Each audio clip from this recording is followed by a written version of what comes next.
السلام علیکم ورحمۃ اللہ وبرکاتہ۔ سب سے پہلے آپ یہ والی ویڈیو دیکھیے اور ویڈیو پسند آئے تو لائک کریے، شیئر کریے اور سبسکرائب کرنا نہ بھولیے۔ یہ ویڈیو دیکھیے۔ ناپاکی کی حالت میں ناخن اور غیر ضروری بال کاٹنا۔ میں نے سنا ہے کہ ناپاکی کی حالت میں ناخن کاٹنا اور غیر ضروری بال کاٹنا گناہ ہے۔ اس بارے میں رہنمائی فرمائے کلیم اللہ صاحب راولپنڈی سے۔ گناہ نہیں ہے، بال بھی کاٹ سکتے ہیں، ناخن بھی کاٹ سکتے ہیں، البتہ بہتر یہ ہے کہ نہ کاٹے جائیں، جب غسل کر لیں پھر کاٹیں تو بہتر یہ ہے، افضل یہ ہے۔ تو کوئی حلال و حرام کا مسئلہ نہیں ہے، مستحب اور غیر مستحب کا مسئلہ ہے۔ تو افضل یہی ہے کہ جب ناپاکی کی حالت میں آپ ہوں تو بال بھی نہ کاٹیں، ناخن بھی نہ کاٹیں، جب غسل کر لیں تو پھر اس کے بعد کاٹیں۔ اچھا، بعض دفعہ یہ بھی ہوتا ہے کہ غیر ضروری بال کاٹنے کے لیے غسل کرنے کے بجائے ان بالوں پر پانی ڈال دیا جائے نا تو بھی ٹھیک ہے، پھر بھی کاٹ سکتے ہیں۔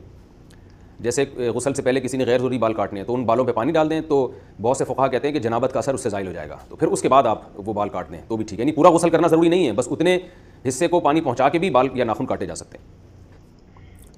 سر کے بال کیسے رکھیں؟ سر کے بال کس طرح کٹوائے جائیں؟ اگر اوپر سے بڑے اور سائڈوں سے چھوٹے رکھے جائیں تو کیسا ہے؟ اس پر روشنی ڈال دیجئے۔ سمیع اللہ خان جہلم سے۔ یہ عمل جائز نہیں ہے۔ نبی صلی اللہ علیہ وسلم نے اس عمل سے منع کیا کہ کہیں سے بال منڈوائے جائیں اور کہیں سے بال رکھے جائیں۔ اب بعض لوگ کہتے ہیں منڈوانے سے منع ہے نا، ہم منڈوا تھوڑی رہے ہیں، بال کہیں سے بڑے رکھ رہے ہیں کہیں سے چھوٹے رکھ رہے ہیں۔ تو دیکھیں جو بال منڈوائے جاتے ہیں 4-6 دن میں وہ بھی نکل ہی آتے ہیں، تو اس کا اثر 2-4 دن 1-1.5 ہفتے کے بعد ختم ہو جاتا ہے۔ پھر نتیجہ کیا نکلتا ہے کہ جب بال نکلتے ہیں تو کہیں سے چھوٹے ہوتے ہیں کہیں سے بڑے ہوتے ہیں۔ تو جیسے بال کہیں سے منڈوا دینا وہ منع ہے، اس کی وجہ یہی ہے کہ بال چاروں طرف سے برابر رکھنا ضروری ہے، تو اسی طرح کہیں سے بال چھوٹے رکھنا اور کہیں سے بڑے رکھنا بھی اسی وعید میں داخل ہے۔ تو اس لیے یہ عمل ٹھیک نہیں ہے، جائز نہیں ہے کہ آپ نے کہیں سے بہت چھوٹے بال کرا دیے کہیں سے بہت بڑے بال کرا دیے۔ ہاں، اگر بال جیسے نائی نے برابر کاٹے، تھوڑا بہت ہلکا پھلکا فرق رہ گیا جو فرق ختم کرنا ممکن ہی نہیں ہے، وہ پھر معاف ہے، لیکن اپنے اختیار سے، جیسے آج کل فیشن نکلا ہوا ہے ادھر سے بال اتنے بڑھا لیتے ہیں، ادھر سے بالکل ہی جیسے کوئی کٹورا رکھ کے بال کاٹے ہوں، تو یہ عمل جائز نہیں ہے، اس سے اجتناب لازم ہے۔ پورے سر کے بال برابر رکھیں یا سر پورا منڈوا لیں یا پٹے والے بال رکھیں۔ 3 طرح کے بال ہیں، ایک یہ کہ چاروں طرف سے بال برابر ہو۔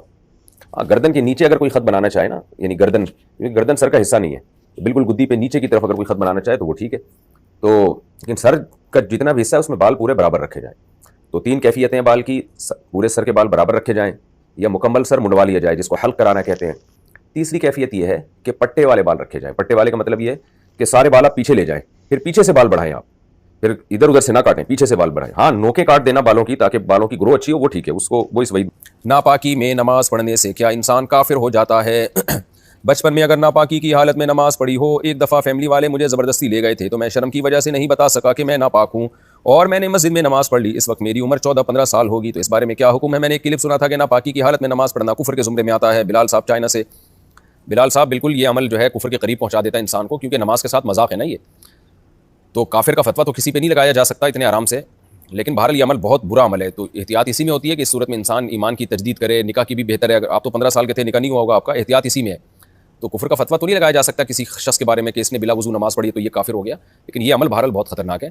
تو ناپاکی کی حالت میں مسجد میں جا کے نماز پڑھنا یہ نماز کے ساتھ چونکہ مذاق ہے، اس لیے بعض حضرات نے اس کو کفر سے تعبیر کیا ہے، لیکن بہرحال آپ نے توبہ کر لی تو اب انشاءاللہ اللہ معاف کرنے والا ہے۔ سچی توبہ کریں اور آئندہ یہ حرکت نہ کریں۔ ویسے بھی نماز چھوڑنا کبیرہ گناہ ہے، آپ کو رشتہ دار نہ بھی لے کے جاتے تو بھی آپ پر لازم تھا کہ آپ غسل کریں اور غسل کر کے نماز پڑھیں، اور شرعی احکام میں شرم کرنا بھی جائز نہیں ہے۔ بعض لوگوں پہ غسل فرض ہوتا ہے، ان کو نہاتے ہوئے شرم آ رہی ہوتی ہے کہ لوگ کیا کہیں گے، تو بھائی شرم تو اللہ کی نافرمانی کرتے ہوئے آنی چاہیے نا، شرم تو اس پہ آنی چاہیے کہ اللہ نے نماز فرض کی ہے اور آپ نماز چھوڑ رہے ہیں، تو جو اللہ کی اطاعت کر رہا ہے اس کو شرم آ رہی ہے، جو نافرمانی کر رہا ہے اس کو شرم نہیں آ رہی ہے، عجیب بات ہے۔